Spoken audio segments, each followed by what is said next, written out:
Hello, first year MBBS student of Vardhaman Institute of Medical Sciences. I am here, Smita Sudarshana, senior resident. I am going to teach you today histology of thyroid gland.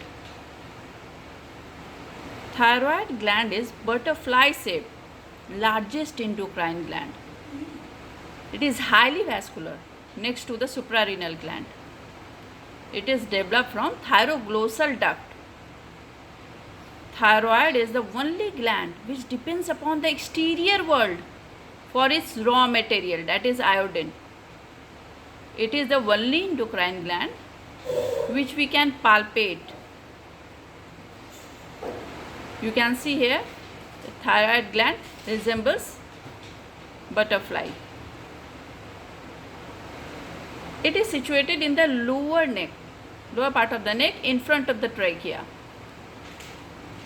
About its extension, it extends from oblique line of thyroid cartilage up to the fourth tracheal ring. It has got two lateral lobes, one is thummus and one pyramidal lobe. Pyramidal lobe is present in 68% of the cases. Here you can see the two lateral lobe in pink color, in orange that is isthmus, and in green color that is pyramidal lobe.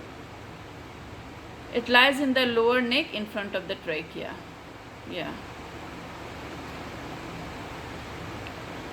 Like any other gland in the body, thyroid has parenchyma and stroma. Parenchyma is the working committee, that is the thyroid follicle. If we cut the thyroid gland, what we will see inside is the thyroid follicle as well as the parafollicular cell, which is the working committee, parenchyma. And stroma is supporting member which give nutrition, that is the capsule, interstitium, capillaries. Thyroid gland has two capsules. Outer capsule, that is false, and inner capsule, a true capsule. Outer capsule is derived from pretracheal fossa. Pretracheal fossa is the one of the deep cervical fossa which encloses trachea, esophagus, recurrent laryngeal nerve as well as the thyroid gland. That is the reason why thyroid gland moves with the respiration, as it also encloses trachea and as well as with deglutition, due to the same cloth which wraps trachea and the esophagus. Inner capsule, that is the true capsule, is the peripheral condensation of stroma. Here you can see thyroid gland, the cut section, transverse section of the neck, lower part of the neck. In case of thyroid cancer, line of excision, जहाँ से surgery के लिए उसको हटाएंगे, passes in between the false and true capsule. Why? Because venous plexus lies deep to the true capsule. अगर हम लोग true capsule को छोड़ देंगे तो ट्रू कैप्सूल के अंदर रहता है वेनस प्लेक्सस, जो कि टैम्पर हो जाएगा और हेमरेज हो सकता है. इसलिए T will go with T. Thyroid का अगर थायरॉइडक्टोमी करना है तो ट्रू कैप्सूल भी साथ में जाएगा. लेकिन प्रोस्टेट के केस में ड्यूरिंग प्रोस्टेक्टोमी ट्रू कैप्सूल को छोड़ देना होता है. इसमें थायराइड में ट्रू कैप्सूल के साथ जाता है, थायरॉइडक्टोमी करते हैं. ठीक है. In cut section of the thyroid gland, we see many thyroid follicle.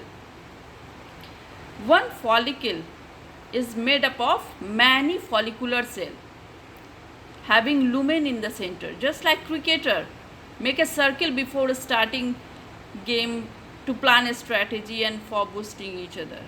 You can see in the figure.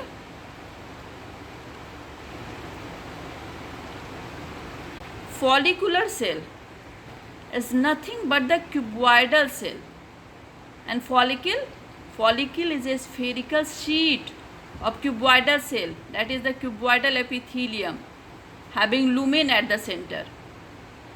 Follicle एक बॉल की तरह है, खेलने वाला जो बॉल होता है उसकी तरह है, और वो बहुत सारे छोटे छोटे सेल्स से बना है जिसको फॉलिकुलर सेल कहते हैं, और बीच में सेंटर में एक लूमेन होता है. ठीक है. Nature of follicle varies according to the state of secretion, that is the active follicle, and second one is the resting follicle. In active follicle, the follicle size is small, whereas in resting it is large. As a whole, जो ball है, जो follicle है, वो छोटा होता है active follicle में, और बड़ा बॉल होता है resting follicle में. Central lumen is small. ये साइज क्यों छोटा हो गया? क्योंकि अंदर का लूमेन छोटा है एक्टिव फॉलिकल में. Central lumen is small due to less reserve, that is thyroglobulin. Way in resting central lumen is large due to more reserve, that is thyroglobulin. Third, individual cell large. जो follicular cell है, जो गेंद छोटे छोटे cube से मिलके बना है, फॉलिकुलर सेल इंडिविजुअल, वो लार्ज होता है, लेकिन साइज में लार्ज होता है. एज ए होल फॉलिकल छोटा होता है, लेकिन फॉलिकुलर सेल लार्ज होता है एक्टिव स्टेज में, that is low columnar type. And in resting stage the individual follicular cell it is flattened, that is squamous type. Fourth, in active follicle thyroglobulin, that is the eosinophilic homogeneous material or raw substance for the T3 and T4 hormone, that reserve has scallop border. scallop border क्या होता है? जैसे ice cream हम लोग खाने गए हैं तो आइसक्रीम एक स्कूप से निकाला जाता है, जैसे जैसे स्कूपिंग साइड से होती है तो एक कंटिन्यूअस बॉर्डर स्कैलॉप्ड, जैसे वहाँ पे कुछ खा लिया हो, स्कैलॉप बॉर्डर हो जाता है. और फोर्थ, रेस्टिंग फॉलिकल के केस में रेगुलर बॉर्डर होता है, regular continuous border. In fifth, follicular cell have many microvilli. In active stage it has got many microvilli facing towards lumen, whereas in resting stage it has got less microvilli. Nucleus of follicular cell in active stage it is pale, whereas in resting follicle the nucleus is well pronounced, it is darkly stained. Here in histological slide we can see the first one, it is active, in which the thyroglobulin reserve is less in amount, having scallop border. Continuous border नहीं है, red colour का जो बीच में है जिसमें 1 लिखा हुआ है, 1 1 1, वो scallop border है. ठीक है. और सेकेंड वाले फिगर में हम लोग देख रहे हैं रेस्टिंग स्टेज का, उसमें साइड में सेल्स फ्लैटेंड है, रिजर्व पूरा फुल है, कंटिन्यूअस बॉर्डर है. ठीक है. For easy understanding and memorising, वो पहले वाले जो टेबल है उससे लिखना होगा एग्जाम में, और ये हम लोग याद करने के लिए कंपेयर कर रहे हैं. Follicular cell, each follicular cell with the kitchen, रसोई घर से हम लोग कंपेयर कर सकते हैं. Whose size depends upon the quantities of ladies within. अगर एक्टिव, जैसे एक्टिव फॉलिकल हुआ, उसको एक्टिव किचन से कंपेयर कर सकते हैं, और रेस्टिंग फॉलिकल को रेस्टिंग किचन से. एक्टिव किचन मीन्स क्या? जहाँ बहुत सारी लेडीज़ भरी हुई है, काम चल रहा है, खाना बन रहा है, तो किचन का साइज डिपेंड कर रहा है कि उसके अंदर कितनी लेडीज़ है. तो एक्टिव स्टेज में ज़्यादा लेडीज़ वहाँ खाना बना रही है तो ज़्यादा बड़ा साइज होगा ईच फॉलिकुलर सेल, और रेस्टिंग केस में लेस लेडीज़ तो लेस साइज है, जैसे फ्लैट और squamous type of cell. Follicle size as a whole, जो गेंद है, follicle size is a small in active stage, जैसा मैंने बताया था, क्योंकि वहाँ पे रॉ मटेरियल कम हो गया है, खाना बन रहा है, सूजी मैदा सब स्टोर रूम से जा रहा है, तो स्टोर रूम का सामान कम हो रहा है जो कि थायरोग्लोबुलिन है, ठीक है। और रेस्टिंग स्टेज में खाना तो बन नहीं रहा है, किसी एक का दुका में लेडीज़ किचन में है तो सारा स्टोर रूम फुल है, सूजी मैदा जो भी, तो उसमें खर्चा नहीं हो रहा है, रॉ मटेरियल पूरा भरा हुआ है थायरोग्लोबुलिन। सेंट्रल लूमेन को हम लोग स्टोर रूम से कंपेयर कर सकते हैं, तो बताया कि रॉ मटेरियल कम हो रहा है। We can compare microvilli with the hand of ladies. Follicular cell से लूमेन की तरफ बहुत सारा माइक्रोविलाई, बहुत माइक्रोविलाई होता है एक्टिव फॉलिकल में। जैसे कि बहुत सारी लेडीज़ सूजी मैदा सब ले रही हो रिफाइंड ऑयल खाना बनाने के लिए, तो बहुत सारा माइक्रोविलाई लूमेन की तरफ होता है, स्टोर रूम की तरफ, ठीक है। तो एक्टिव फॉलिकल में मोर माइक्रोविलाई, रेस्टिंग फॉलिकल में less microvilli, less hand. Nucleus, active में पेल न्यूक्लियस। न्यूक्लियस को हम लोग फेस ऑफ लेडी से कंपेयर कर सकते हैं, क्योंकि काम कर कर के थक गई है एक्टिव किचन में, तो पेल न्यूक्लियस है, रंग उतर गया है।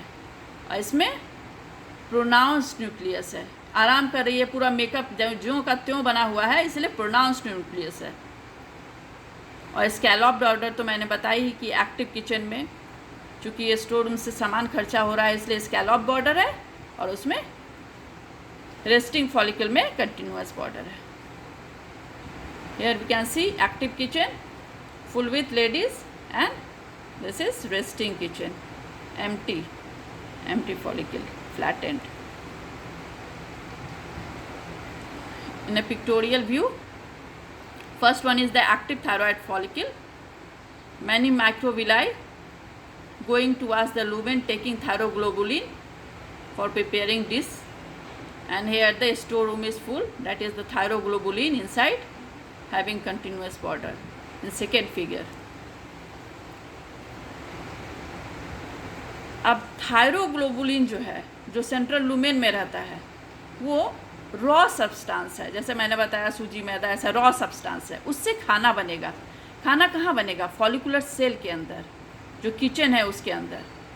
तो क्या क्या बन रहा है? T3 and T4 hormone formed within the follicular cell, that is the prepared dish formed by the raw substance, that is the thyroglobulin stored in the central lumen.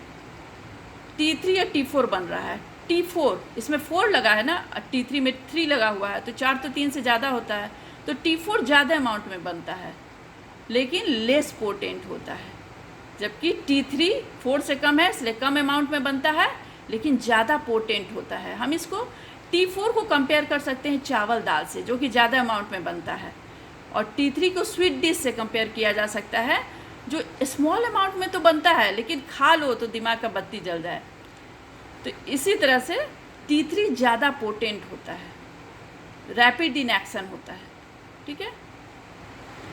T3 and T4 is released with in nearby capillaries, जो बगल में capillaries होता है उसमें T3 T4 release हो जाता है, क्योंकि वो ये इंडोक्राइन ग्लैंड है, डक्ट तो इसमें होता नहीं है, सीधे ब्लड में पोर आउट होता है सिक्रीशन, ठीक है, within nearby capillaries and transported throughout the body wherever it is needed under the control of TSH, which is again regulated by TSHRH।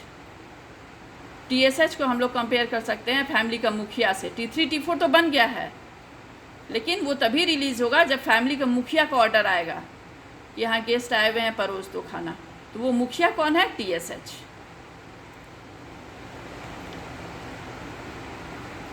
Now another cell is the parafollicular cell. In the cut section of thyroid we can see thyroid follicle as well as the parafollicular cell. Para plus follicular, that is parallel to the follicle, either outside the follicle or inside the follicle in the central lumen. इसे C cell भी कहते हैं। C cell means clear cell, because इसमें clear granules होता है इसके अंदर भरा हुआ, और रिलीज करता है कैल्सिटोनिन। और one thing very interesting, that if parafollicular cell lies in between the two follicular cell, follicle जो एक पूरा गेंद की तरह है वो बहुत सारे फॉलिकुलर सेल से बना है, अगर दो फॉलिकुलर सेल के अंदर बीच में कोई फंस जाएगा, parafollicular cell, never come within lumen, or outside the follicle, just like male trapped between two female. ना इधर का ना उधर का. This is very interesting point, that parafollicular cell lies in between the two follicular cells, never come within lumen or outside the follicle. It is just trapped. These are the histological slides of thyroid gland.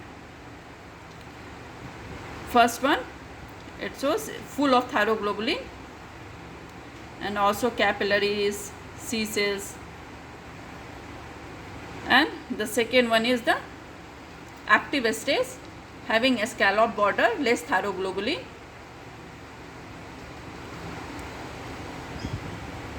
These are the histological slides. Last but not the least, all above mentioned tricks, imagination and mnemonics is my own creation. You will not get it anywhere. You can revise it in my YouTube channel. Thank you.